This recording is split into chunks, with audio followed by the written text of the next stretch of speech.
السلام علیکم ورحمۃ اللہ وبرکاتہ۔ دوستو، سوشل میڈیا پر ایک میسیج چل رہا ہے، عجیب میسیج ہے۔ تو میسیج یہ ہے کہ قربانی کا بکرا لینے سے پہلے جن لوگوں کو آپ نے بکرا بنایا ہوا ہے ان کے پیسے واپس کر دیں کہ ان کو بھی بکرا لینا ہے۔ اس طرح کے میسیج چلانے کی وجہ کیا ہے؟ وجہ ہمیں جان لینی چاہیے۔ اس کا اصل مطلب یہ ہے کہ جن سے آپ نے قرض لیا ہوا ہے ان کا قرضہ واپس کر دیا جائے۔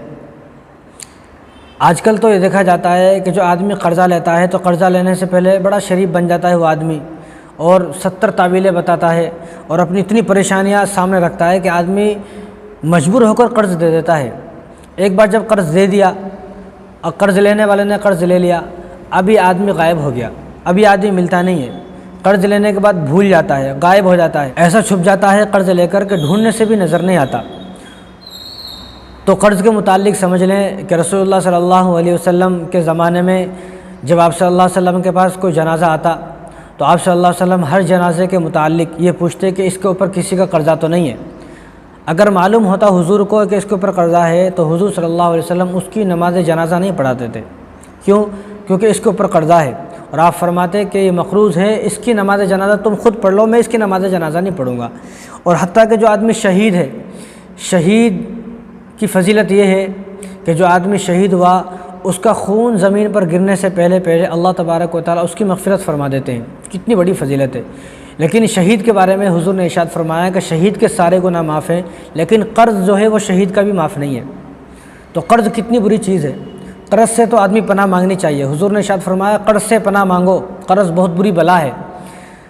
تو اس طرح کے میسیج چلانے کا اصل مطلب یہی ہے کہ جن سے قرضہ لیا ہوا ہے ان کا قرضہ ادا کر دیا جائے۔ جن لوگوں کو قربانی کرنے کا شوق ہے، قربانی کا بکرا لانے کا شوق ہے، تو ان لوگوں کو چاہیے کہ جن سے قرضہ لیا ہوا ہے ان کو قرضہ ادا کر دیں، اگر ان کو اپنی قربانی قبول کرانا ہے تو۔ کیوں؟ اگر آپ ایک طرف تو آپ قربانی کے جانور کے ذریعے سے دعا لینا چاہتے ہو، اچھی بات ہے۔ ایک طرف آپ یہ چاہتے ہو کہ اس کے ذریعے سے میرے گناہ معاف ہوں، اچھی بات ہے۔ ایک طرف یہ چاہتے ہو کہ اس کے بدن پر جتنے بال ہیں اتنی مجھے نیکیاں ملیں، اچھی بات ہے۔ ایک طرف تو آپ کی یہ ساری سوچ ہے، نیکی والی سوچ، اچھی سوچیں ہونی چاہیے، اور ایک طرف آپ قرضہ لے کر جس کا قرضہ ادا نہیں کر رہے ہو اس کی بد دعائیں لے رہے ہو۔ اور حالانکہ اس کے بارے میں حضور نے ارشاد فرمایا کہ مظلوم ہے، اتقی دعوت المظلوم، مظلوم کی بد دعا سے بچو۔ ایک طرف آپ ثواب حاصل کرنا چاہتے ہو، دوسری طرف آپ بد دعا لے رہے ہو۔ آپ خود سوچیں کہ آپ کی یہ عبادت قبول ہونے والی نہیں ہے۔ اگر آپ نے کسی کا قرضہ لیا ہوا ہے تو قربانی کا جانور لینے سے پہلے، بکرا لینے سے پہلے، حصہ لینے سے پہلے آپ پر جن کا قرضہ ہے ان کا قرضہ ادا کر دیا جائے، ان کو قرضہ دے دیا جائے تاکہ آپ کی قربانی قبول ہو۔ ورنہ ادھر آپ قبولیت کی دعا کر رہے ہیں، ادھر دوسرا آدمی آپ کو بد دعا دے رہا ہے، آپ کو گالیاں دے رہا ہے، آپ پر لعنتیں بھیج رہا ہے، آپ کی شکایتیں کر رہا ہے ہر جگہ۔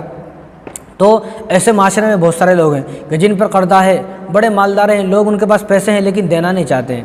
تو ایسے جتنے بھی لوگ ہیں کہ جن لوگوں پر قرضہ ہے تو پہلے وہ اپنا قرضہ ادا کریں۔ اس لیے آپ مسئلہ سمجھیں، اسی لیے مسئلہ یہی ہے، مسئلہ اسی پر فتویٰ ہے، مسئلہ یہی ہے کہ مقروض آدمی پر قربانی واجب نہیں ہے، اور مقروض آدمی پر حج بھی فرض نہیں ہے، اور مقروض آدمی پر زکوٰۃ نہیں ہے۔ قرضے میں ہے، حج نہ کرے، پہلے وہ قرض ادا کرے۔ قرض ہے، قربانی کرنے کی ضرورت نہیں ہے تو پہلے قرضہ ادا کرے گا۔ جو آدمی مقروض ہے قربانی اس پر معاف ہے۔ کیوں معاف ہے؟ تاکہ ان کی بد دعاؤں سے بچے۔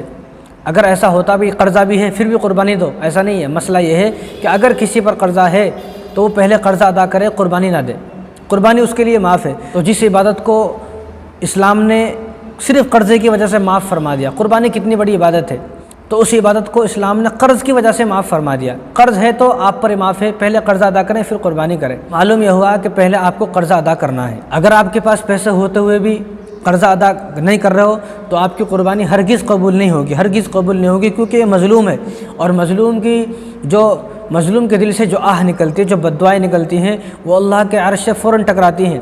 تو جتنی تیزی سے آپ کا یہ جانور قبول نہیں ہوگا، اتنے اس سے کہیں زیادہ تیزی سے اس کی بد دعائیں عرش سے ٹکرائیں گی۔ تو قرضہ ادا کر دیا جائے تاکہ آپ کی قربانی قبول ہو۔ اور دوسری بات، ہمارے اس معاشرے میں بہت سارے لوگ ایسے ہیں جو دکان والے ہیں اور بڑے بڑے جن کا کاروبار ہیں، فیکٹریز ہیں، کارخانے ہیں، تو ان کے پاس نوکر کام کرتے ہیں، خادم کام کرتے ہیں۔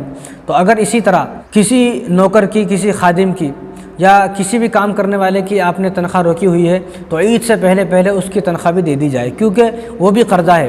ایک آدمی نے آپ کے پاس ایک مہینہ کام کیا، اب ایک مہینہ ہو گیا تو اس کی سیلری آپ کے پاس، اس کی تنخواہ جو آپ کے پاس ہے وہ تنخواہ آپ پر قرضہ ہے۔ اگر آپ وہ تنخواہ روک کر پھر قربانی کر رہے ہو، پھر بھی آپ کی قربانی کوئی قبول ہونے والی نہیں ہے۔ اس لیے جو آپ کے خادم، آپ کے نوکر آپ کے پاس کام کرتے ہیں تو ان سے پوچھ لیا جائے کہ آپ کو ضرورت تو نہیں ہے، آپ کا مہینہ ہو گیا۔ اصل تو پوچھنے کی ضرورت نہیں ہے، جب جس کا مہینہ ہو گیا اس کو دے دیا جائے۔ اگر آپ کے نوکر کو، آپ کے خادم کو، آپ کے پاس کسی بھی چھوٹے بڑے کام کرنے والوں کو اگر پیسوں کی ضرورت ہے تو اس کو اس کی تنخواہ دے دی جائے، کیونکہ ہو سکتا ہے وہ بھی حصہ لینے کا ارادہ کر رہا ہو۔ اگر آپ اس کے پیسے روک لیں گے، اس کے پیسے آپ نہیں دے رہے ہو، تو وہ کیسے قربانی کا حصہ لے گا بتاؤ؟ اگر آپ قربانی کے لیے اس کو پیسے دے دو گے، اس کی تنخواہ دے دو گے، حالانکہ وہ اپنی تنخواہ مانگ رہا ہے آپ سے، آپ کے پیسے نہیں مانگ رہا ہے، آپ سے وہ اپنے پیسے مانگ رہا ہے۔ آج کل تو لوگوں کو شوق ہو گیا ہے اپنی دکان میں کام کرا لینا، اپنی فیکٹری میں، اپنے کارخانے میں کام کرا لینا، اور اس کے بعد جب 2-4 مہینے ہو گئے تو جو کام والا ہے اس کو بھگا دینا، اس کو پیسے نہیں دینا، اس کو کچھ بھی الزام لگا کے بھگا دینا۔ یہ اللہ کی لعنت ہے تمہارے اوپر۔ ایسے جتنے بھی لوگ ہیں جو تنخواہیں روک لیتے ہیں اور جو نوکروں کو، خادموں کو کام کرا کر اسی طرح واپس بھیج دیتے ہیں، 1 روپیہ بھی نہیں دیتے، تو ایسے لوگوں کا کاروبار قیامت تک چلنے والا نہیں ہے۔ ہرگز ایسے لوگوں کا کاروبار نہیں چلے گا۔ اب کتنے لوگ ہیں ایسے جو شکایت کرتے ہیں میری دکان نہیں چل رہی، میری دکان نہیں چل رہی، حالانکہ وہ اس بات پر غور نہیں کرتے کہ آپ کے پاس جو کام والا تھا آپ نے اس کی تنخواہ روک لی، آپ نے اس کو 1 مہینے 2 مہینے کی تنخواہ دی نہیں، اور جب 2 مہینے 3 مہینے ہو گئے اس کی تنخواہ ہو گئی، وہ مانگنے لگا، پھر آپ نے اس کے اوپر الزام لگا کر اس کو بھگا دیا، اس کو مار کے بھگا دیا، اس کو ڈرا کر دھمکا کر اس کو جو ہے بھگا دیا، پھر آپ کا کاروبار کیسے چلے گا؟ رسول اللہ صلی اللہ علیہ وسلم نے ارشاد فرمایا ارحموا من فی الارض یرحمکم من فی السماء، کہ تم زمین والوں پر رحم کرو، اللہ تمہارے اوپر رحم کرے گا۔ زمین والوں پر رحم کرنے کا مطلب کیا ہے کہ یہ لوگ جو آپ کے پاس کام کر رہے ہیں، آپ کے خادم ہیں، آپ کے نوکر ہیں، ان پر رحم کیا جائے تو اللہ تمہارے اوپر رحم کریں گے۔ تم خود کسی پر رحم نہیں کر رہے ہو اور تم یہ سوچو کہ اللہ میرے اوپر رحم کرے، ایسا تو ہرگز نہیں ہو سکتا، ایسا ہرگز نہیں ہو سکتا۔ تو جو آپ کے پاس کام کر رہے ہیں، آپ کے نوکر ہیں، آپ کے خادم ہیں، تو ان سے عید سے پہلے، بقرعید سے پہلے پوچھ لیا جائے۔ اگر ان کو ضرورت ہے تو ان کو پیسے دے دیے جائیں، ہو سکتا ہے وہ بھی قربانی کا حصہ لینا چاہ رہے ہوں۔ اگر قربانی کا حصہ نہ بھی لیں گے تو ان کا عید کی شاپنگ کا مسئلہ ہے، عید کا کھانے کا مسئلہ ہے، عید کا راشن کا مسئلہ ہے، اور بہت سارے ان کے گھریلو مسائل ہوں گے۔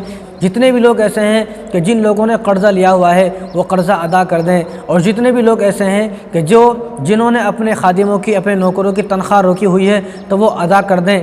ان دونوں لوگوں سے درخواست ہے کہ وہ تنخواہ بھی ادا کریں، قرضہ بھی ادا کریں، تاکہ آپ کی قربانی قبول ہو۔ ورنہ آپ نے اتنی محنت کی، اتنی محنت اور مشقت سے آپ جانور لے کے آئے، اتنے پیسے آپ نے خرچ کیے، لیکن پھر بھی آپ کی قربانی قبول نہ ہوئی تو پھر کیا فائدہ؟ ایسی قربانی کا کوئی فائدہ ہے؟ ایسی قربانی کا کوئی فائدہ نہیں، یہ قربانی آپ کے منہ پر مار دی جائے گی۔ تو اس لیے قرض ادا کر دیں، اور جن کی تنخواہ روکی ہوئی ہے ان کو تنخواہ بھی دے دیں عید سے پہلے، یہ میری درخواست ہے۔